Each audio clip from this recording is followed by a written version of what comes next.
सबको प्रणाम, राम राम।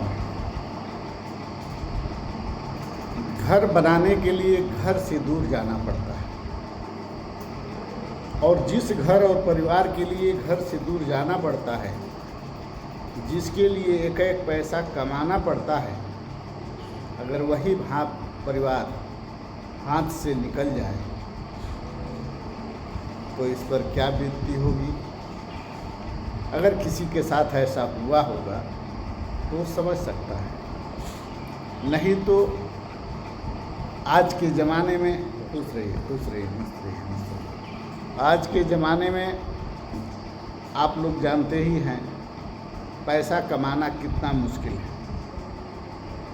किसी किसी परिवार में तो पति पत्नी दोनों कमाना चाहते हैं, लेकिन पति और पत्नी दोनों एक दूसरे से दूर होते जाते हैं। स्थिति क्या बीतती होगी उस पति से पूछ सकते हैं। अगर जिस परिवार में अकेले पति कमाता है तो पत्नी को सुख देने के लिए, बच्चों को अच्छे पोस्ट पर ले जाने के लिए महंगी से महंगी शिक्षा कराता है और अच्छे से अच्छे स्कूल में एडमिशन कराता है, नाम लिखवाता है, और महंगा से महंगा ट्यूशन के लिए कॉलेज खोजता है और ट्यूशन लगवाता है, और बच्चे को कामयाब बनाने के लिए और बीवी को खुश रखने के लिए वह तरह तरह का हथकंडा अपनाता है। घर से दूर भी जाता है, पैसा भी कमाता है और सारे सुख सुविधा देने का प्रयास भी करता है। वही बेटा सारे सुख सुविधा देने के बाद वही पत्नी जिसके लिए दिन रात कमाने के बाद, वही बेटी जिसके सुख सुविधा के लिए दिन रात मेहनत करने के बाद, अगर कोई इंसान बाहर से कमा कर आता है और घर में आने के बाद पता चलता है कि पत्नी किसी और के साथ है, बेटी किसी और के साथ चली गई और बेटा कामयाब नहीं हुआ, वो सिर्फ घूम रहा है, कोई काम नहीं कर रहा है, 10 बजे तक सो रहा है, कोई भी आदमी अब उस कमाने वाले आदमी के लिए नहीं है। बेटा भी माँ का हो चुका है, बेटी भी किसी और की हो चुकी है, और माँ भी किसी और की हो चुकी है। सोचिए उस इंसान पर क्या बीतता होगा, वो कैसे जीता होगा, वो किस हाल में होगा। नौकरी करके आने के बाद उसे पता चला कि माँ भी नहीं है, पिताजी भी गुजर चुके हैं, परिवार छिन्न भिन्न हो गया, सब दूसरे के हवाले।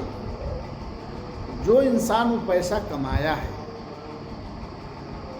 बच्चे के लिए, बीवी के लिए, बेटी के लिए, माता पिता के लिए, और वह पैसा सबके लिए है, लेकिन उसके लिए कोई नहीं हो, तो उसके जीवन पर क्या, उसके दिल पर, उसकी आत्मा पर, उसकी जीवन पर क्या प्रभाव पड़ता होगा। इस पर शायद वही लोग विचार कर सकते हैं जिनके साथ ऐसा हुआ होगा। हमने इतनी उम्र में देखा कि अधिकांश घर इसी तरह बर्बाद हो गए कि जो माता पिता, जो पिता घर बसाने के लिए, घर बनाने के लिए, बेटा बेटी, पत्नी, माता पिता सबको खुश करने के लिए घर छोड़कर घर से दूर गया, आने के बाद पता चला कि कोई उसका नहीं है, सब उससे दूर हो गया। पैसा किसका होगा, धन किसका होगा, सुख कौन भोगेगा।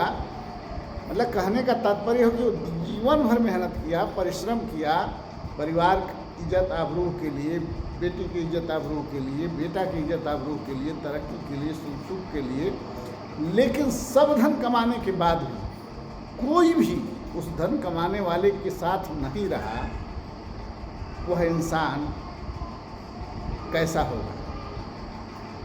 कैसे जीता होगा, कैसे जी रहा होगा और उसके ऊपर क्या बीत रही होगी, इस पर कभी विचार करते हैं आप लोग? हमारे भारत में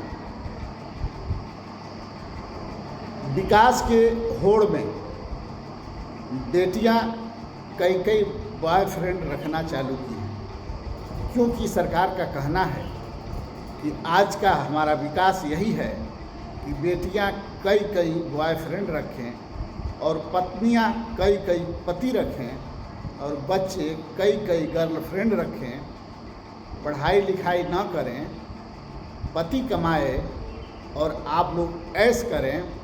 अगर पति कुछ बोले तो मानहानि का दावा करें या उस पर हिस्सेदारी का दावा करें और जीवन भर सुख हो। कमाने वाला कमाता रहे, मरने वाला मरता रहे, तड़पने वाला तड़पता रहे, रोने वाला रोता रहे। आप अपने मन की करते रहें, क्योंकि सरकार आपके साथ है। ऐसे ऐसे कानून हैं, ऐसी ऐसी व्यवस्थाएं हैं कि अगर आपकी बच्ची 18 साल से ऊपर की हो गई है तो हम डांट नहीं सकते हैं। वो किसी के साथ जा सकती है, सो सकती है, बैठ सकती है। पत्नी के साथ आप सो नहीं सकते हैं। पत्नी अगर चाहे तो किसी के साथ सो सकती है, आप मना नहीं कर सकते हैं, बोल नहीं सकते हैं। बेटी कहीं जा सकती है, बेटा कहीं जा सकता है। सरकार के ऐसे ऐसे कानून, ऐसी ऐसी व्यवस्थाएं हैं जो हर परिवार को, हर घर को तोड़ने के लिए सक्षम है। अगर देखा जाए तो इस सतियों के देश में, ये पतिव्रताओं के देश में जो वेश्यावृत्ति खुल करके चल रही है, जो वेश्यावृत्ति का विकास हो रहा है, यह सरकार की देन है, सनातन की देन नहीं है। यह सरकार की देन है, यह संविधान की देन है। अगर संविधान ऐसे ऐसे कानून नहीं बनाए होते तो शायद आज हमारी माताएं बहनें सती होती, पतिव्रता होती और एक पति के लिए जीवन भर प्रार्थना करती। लेकिन नहीं, आज पत्नियां भी कितना भी पति कर सकती हैं, बेटियां भी कितना भी पति कर सकती हैं, बेटा भी कितना भी पत्नी रख सकता है। इस पर किसी तरह का जोर दबाव आप नहीं कर सकते हैं। अगर आप ऐसा करते हैं तो आपको कानून के दायरे में लेकर आपको जेल में डाल दिया जाएगा। आपका पैसा आपके भी काम नहीं आएगा। बाल बच्चे ही बाहर भी रहेंगे तो भोग वही करेंगे और आप अंदर भी रहेंगे तो भोग वही करेंगे। इसलिए पत्नी को दूसरे के साथ जाते हुए देखिए, बोलिए मत। बेटी को दूसरे के साथ जाते हुए देखिए, बोलिए मत। बेटा को दूसरे के साथ जाते हुए देखिए, बोलिए मत। संविधान कहता है, लेकिन सनातन कहता है कि अपनी इज्जत और आबरू के लिए सब कुछ करिए। ऊंची ऊंची दीवारें बनाइए, बड़ी बड़ी मकानें बनाइए, मोटी मोटी दीवारें बनाइए, लोहे के दरवाज़ा लगाइए, पत्नी को घर के अंदर रखिए, बेटी को अच्छे घर में शादी कर दीजिए, बेटे को अच्छी शिक्षा दीजिए। और संविधान कहता है कि आप कुछ मत कीजिए, आप कुछ भी करेंगे, चाहे कितनी भी बड़ी दीवार में, चाहे जितना भी सुख सुविधा देंगे, हमें जो करना होगा हम करेंगे। बेटियां जो करना चाहें वो करेंगी, माँ जो करना चाहे करेंगी, बेटा जो करना चाहे करेगा।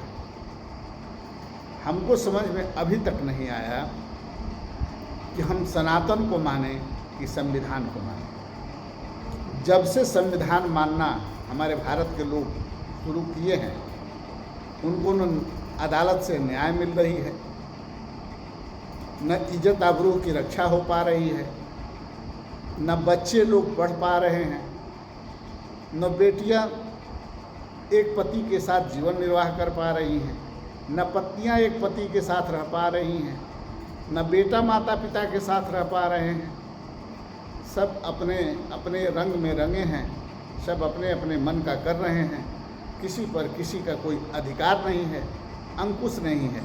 बाप तो हैं लेकिन डांट नहीं सकते हैं, माँ तो हैं बोल नहीं सकते हैं, बेटी तो है उसको डांट नहीं सकते हैं, बेटा तो है उसको मार नहीं सकते हैं।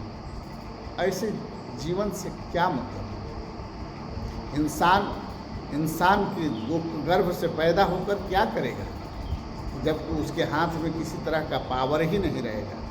वो अपने पत्नी को डांट नहीं सकता है, अपनी बेटी को डांट नहीं सकता है, अपने बेटे को डांट नहीं सकता है, उसको सही रास्ता दिखा नहीं सकता है। तो ऐसे जीवन का क्या मतलब है?